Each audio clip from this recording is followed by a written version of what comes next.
হনুমান জয়ন্তী উপলক্ষে ডিগবৈত বিশাল শোভাযাত্ৰা অনুষ্ঠিত। ভাৰতৰ আন আন অঞ্চলৰ দৰে হনুমান জয়ন্তী অসমৰ তৈলনগৰ ডিগবৈতো আড়ম্বৰপূৰ্ণভাৱে উদযাপন কৰা হয়।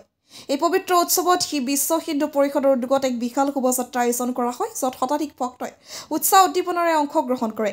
এই শোভাযাত্ৰা ডিগবৈ মুলিয়াবাৰীস্থিত অন্ধ এছ'চিয়েশ্যন শিৱ মন্দিৰৰ পৰা আৰম্ভ হয়। তাৰ পিছত শোভাযাত্ৰাখনে ডিগবৈ চহৰৰ মুখ্য পথসমূহত এক চক্ৰ পূৰ্ণ কৰে। পথ চলাকালত ভক্তসকল জয় শ্ৰীৰাম আৰু জয় হনুমান ধ্বনিত পৰিৱেশটো ভক্তিময় কৰি তোলে। শোভাযাত্ৰাৰ মূল আকৰ্ষণ আছিল বিভিন্ন ধৰ্মীয় টেবুল বা চলন্ত মঞ্চ, য'ত ভগৱান শ্ৰীৰাম, মাতা সীতা, লক্ষ্মণ আৰু ভক্ত হনুমানৰ জীৱন্ত ৰূপ প্ৰদৰ্শন কৰা হয়। এই দৃশ্যই ভক্তসকলৰ মাজত গভীৰ আধ্যাত্মিক অনুভূতি জন্ম দিয়ে।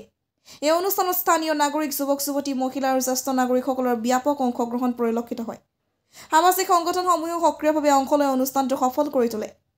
শোভাযাত্ৰাৰ সময়ত নিৰাপত্তা আৰু কঠোৰ ব্যৱস্থা গ্ৰহণ কৰা হয়। পৰিবহণৰ ব্যৱস্থাও নিয়মিতভাৱে চলি থাকে, যাৰ ফলত অনুষ্ঠানটো সুচাৰুৰূপে সম্পন্ন হয়। এই উৎসৱৰ জৰিয়তে কেৱল ধৰ্মীয় বিশ্বাস আৰু আস্থা সবল হোৱাৰ উপৰিও সমগ্ৰ ডিগবৈ চহৰত সামাজিক সম্প্ৰীতি আৰু সাংস্কৃতিক ঐক্যৰ এক প্ৰবল বাৰ্তা প্ৰেৰণ কৰা হয়। ডিগবৈৰ পৰা ব্ৰিজ সাগৰৰ report, north east frontier news.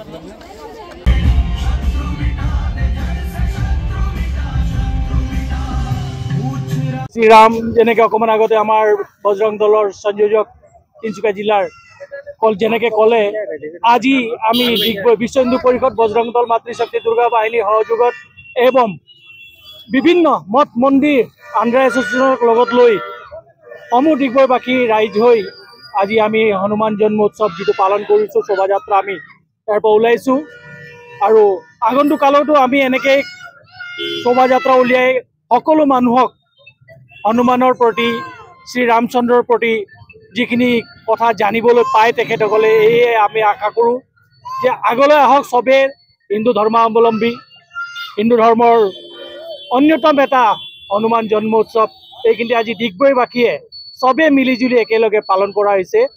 গতিকে আপুনি দেখিলে চবেই শোভাযাত্ৰা চবেই লগ লাগিছে, গতিকে আমি আটাইতকৈ আনন্দিত। জয় শ্ৰীৰাম। আজি আমি বিশ্ব হিন্দু পৰিষদ, বজৰং দল আৰু অন্ধ এছ'চিয়েশ্যনৰ উদ্যোগত আৰু সকলো ডিগবৈ হিন্দু ৰাইজৰ সহযোগত আমি এই যি প্ৰভু শ্ৰীৰামৰ যি পৰম ভক্ত মহাবলী হনুমানৰ যি জন্ম উৎসৱ উপলক্ষে আমি সকলো হিন্দু একত্ৰিত হৈ আজি এই ডিগবৈত আমি বিশাল ধৰ্মীয় শোভাযাত্ৰা ওলোৱা হৈছিল আৰু এই শোভাযাত্ৰাত সকলো আমাৰ হিন্দু সমাজ স্বতঃস্ফূৰ্তভাৱে ওলাই আহিছে আৰু এইটোৱে আমাৰ এটা যে মেছেজ যে আমি যি বজৰং দলে হিন্দু সমাজক সেৱা, সংস্কাৰ আৰু সুৰক্ষা মাধ্যমেদি একত্ৰিত কৰা যি আমাৰ লক্ষ্য উদ্দেশ্য আছে, এই লক্ষ্য উদ্দেশ্যত আজি আমি সঁচাই আনন্দিত হৈছোঁ আৰু অদূৰ ভৱিষ্যতেও যাতে আমাৰ হিন্দু সমাজে এনেধৰণে এই একত্ৰিত যি আজি আমাৰ সমাজখন দেখুৱালে, যাতে ভৱিষ্যতেও যাতে এনেধৰণে সকলো হিন্দু সমাজে একত্ৰিত হৈ যিকোনো ক্ষেত্ৰত যাতে ওলাই আহে, তাৰ কাৰণে মই বিশ্ব হিন্দু পৰিষদ, বজৰং দলৰ তৰফৰ পৰা অনুৰোধ জনালোঁ। জয় শ্ৰীৰাম।